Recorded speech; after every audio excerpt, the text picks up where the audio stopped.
Here I have the 32222 tapered roller bearing. I want to give just a video on the size and dimensions of the bearing. So I already talked much about tapered roller bearings. There isn't much to say. They're used in heavy load vehicles, blah blah blah. This is a Chinese truck bearing. Mostly fits hose, trucks, truck hose, steer, Shackman, and FAW and the likes. XCMG, it's called XCMG. The bigger trucks that are used maybe for excavating and all. So the inner bore diameter is 110 here. The inner bore diameter is 110. If my caliper serves me right, though it's a digital caliper. So let's see, that's 109. Let me put it well. In adjustment should be 110. Yeah, 110. It's playing at around 109.9, but millimeters are a bit there. I think because I'm touching the caliper with one hand, it isn't that accurate, but it's at 0, so it's 110. The outer diameter of the bearing is 200 millimeters. That is from here to here, straight. If you measure with your caliper straight from the outer part is 110, 200 millimeters, sorry.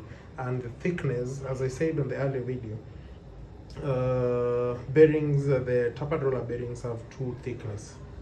So there's the outer width, and there's which can be separated into two.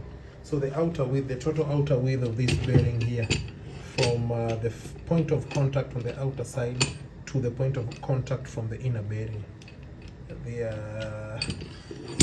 me see whether the caliper is too heavy. So from here to the inner bearing here, it's 56 millimeters. That's the total width of this bearing. So if I separate the two now, it's going to destroy my caliper. We separate the two. Now we have two different width sizes. So the width of the inner ring is 53 millimeters, and for the outer ring is 46 millimeters. Basically, the inner ring is this. So this is 53 millimeters. The width of the inner bearing, and the width of what we call the race last time here, it's 46. So if you're looking for 32222 for your vehicle, this is it. There's also an angle, but it's not it's important if you're looking for the exact measurement on your bearing. There's an angle at which this bearing here, these rollers, hit the surface of the race here, this particular angle. So most of the engineering equipment need exact measurements. So if it matters, it's 15.642, I think. Different bearings have different angle sizes, but if you're just looking for the bearing itself, it's available in stock.